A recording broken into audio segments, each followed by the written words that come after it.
Glenfinglas is located 7 miles or 11 kilometers west of Callander Village in southwest Perthshire, Scotland.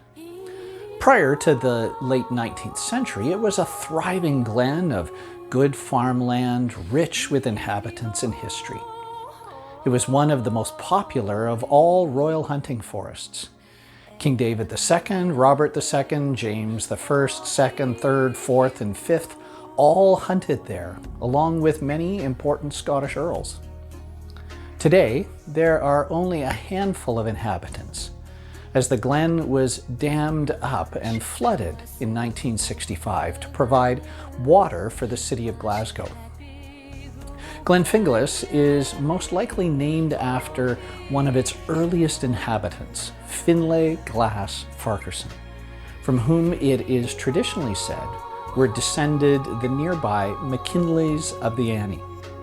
In ancient times, probably 15th or 16th century, there was a funeral procession that was traveling in winter from Glenfinglas to St. Bridget's Chapel at the Annie in Strathire, the traditional burial ground of Clan McKinlay. They tried to cross a small frozen lochen, but the ice broke and the funeral party fell through the ice and they all drowned. The lochen was thus named Lochen nan Cor, or Small Lake of the Corpses. This tragedy set off a chain of events that would eventually lead to the Stuarts occupying Glenfinglas. The tragedy left Glenfinglas momentarily unoccupied, and a group of nearby MacGregors quickly seized upon the vacancy and forcefully occupied Glenfinglas for themselves. In the early 16th century, Sir William Stuart, 2nd of Baldoran and Balquhidder, was a great-grandson of Murdoch Stuart, 2nd Duke of Albany, who was executed by his first cousin, King James I, for his alleged rivalry for the throne. Now, Sir William was given possession of some lands at the north end of Glenfinglas in his capacity as Royal Bailey of Balquhidder. His family were progenitors of the Stuarts of Ardvorlich, Glenbuckie, Gartnaforan, and Anat, the 4 main branches of Clan Stuart of Balquhidder.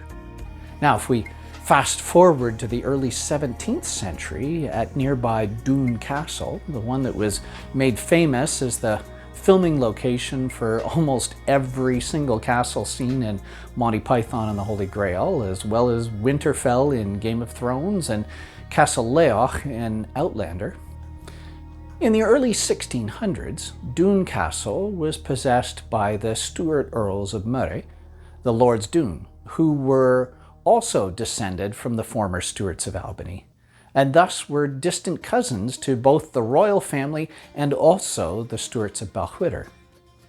They originally held it as royal constables and royal foresters of Glenfinglas.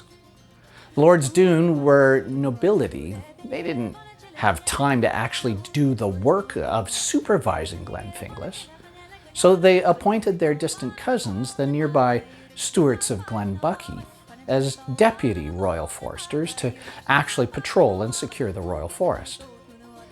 Now, the MacGregors who forcefully possessed Glenfinglas after the unfortunate demise of the McKinleys who fell through the ice were notoriously an unruly clan, known for cattle raiding and blackmail. Or at least that's what the land-greedy Campbells wanted the world to believe. In the early 1620s, the Earl of Moray, Lord Doune, wanted the MacGregors removed from Glenfinglas. So he turned to the family of his deputy forester to do so, namely the Stuarts of Glenbuckie. This was a big enough task that they needed the assistance of their clan chief, James Behich Stuart of Ardvorlich. Now, James would later come to be known as the Mad Major for his murder of John Graham, Lord Kilpont, cousin and personal aide to James Graham, the Marquis of Montrose, during the later Civil War of 1645. James Behich Stuart, 2nd of Ardvorlich, chief of Clan Stuart of Balquhidder, and his cousin John Du Beg Stuart, son of Duncan Stuart, 5th of Glenbucky, who was the Earl's deputy forester at the time, they led an expedition into Glenfinglas to remove the MacGregors. Ardvorlich already had an intense hatred for the MacGregors because of their murder of his uncle, John Drummond of Drummonderinoch, whose head they placed on the dining table at Ardvorlich, terrorizing James's mother, Margaret Drummond. The expedition was successful, and the leader of the MacGregors was captured and later executed. In return for their success, Ardvorlich was granted extensive lands in Glenfinglas from Lord Doon. One of the responsibilities of a clan chief was to care for the clan like a father. So James Stuart took the lands of Glenfinglas, which he'd received, and he divided them into 8 portions. He gave 2 of those portions to the Stuarts of Glenbucky, 2 to the Stuarts of Gartnaforan, and 1 to the Stuarts of Anat, and kept 3 for himself. It appears that the Glenbucky family split their 2 portions with a branch of the Stuarts of Invernahyle, who were a branch of the Stuarts of Appin, who appear to have been closely allied with the Stuarts of Glenbucky, likely by a marriage. Thus, the 8 portions of Glenfinglas came to be occupied for the next 300 years by a mixture of 4 branches of one clan and 1 branch of another clan, all with the surname Stuart.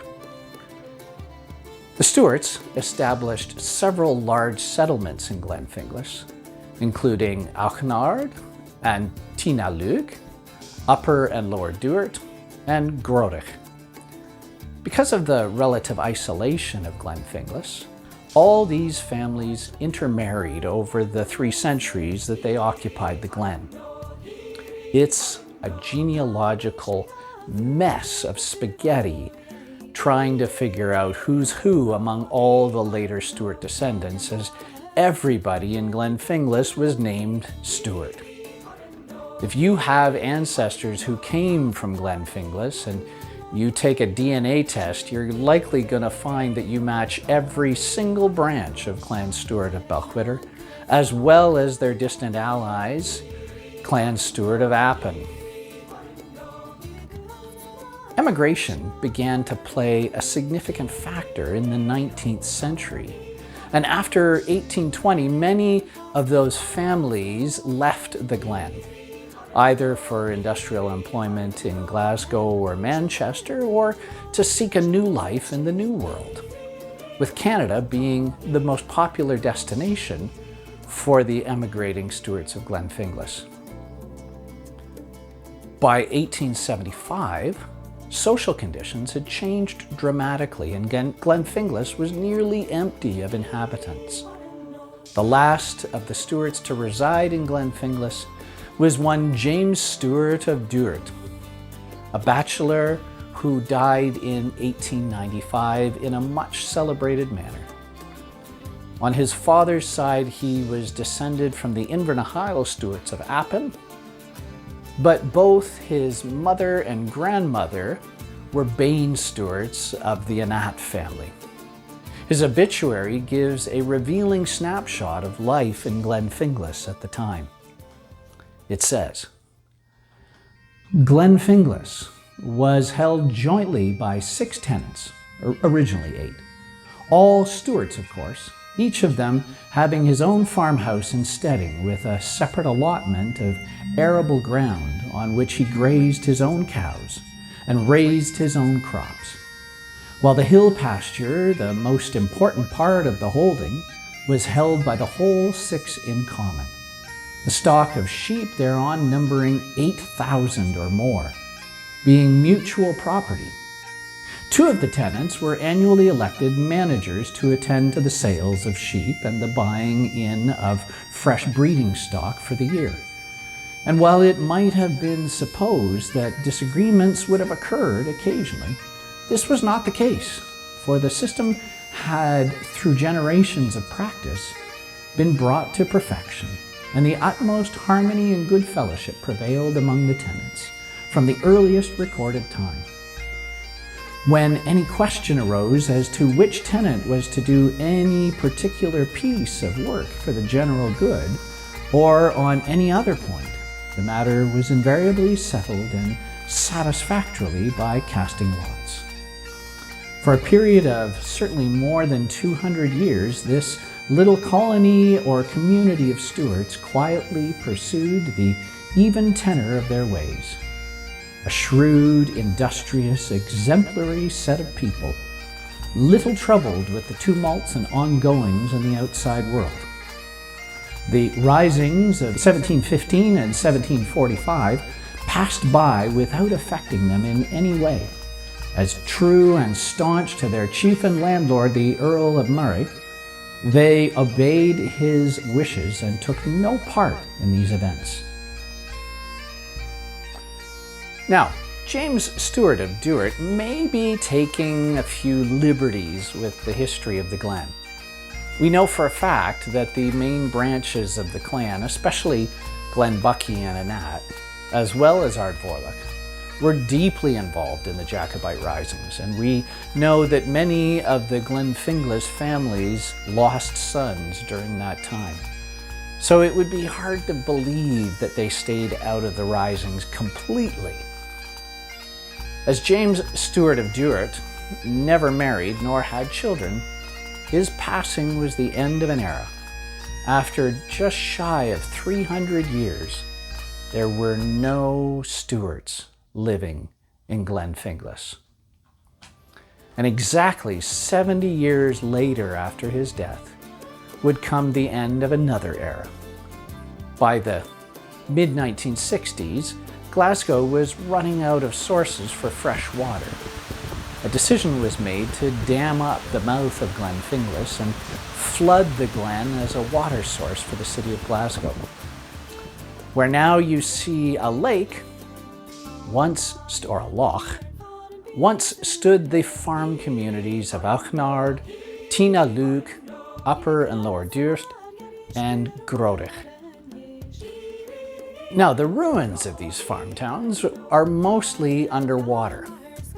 Only the former hills of Tomendu and Tomenbui, the Black Knoll and the Yellow Knoll, only they protrude as small islands now.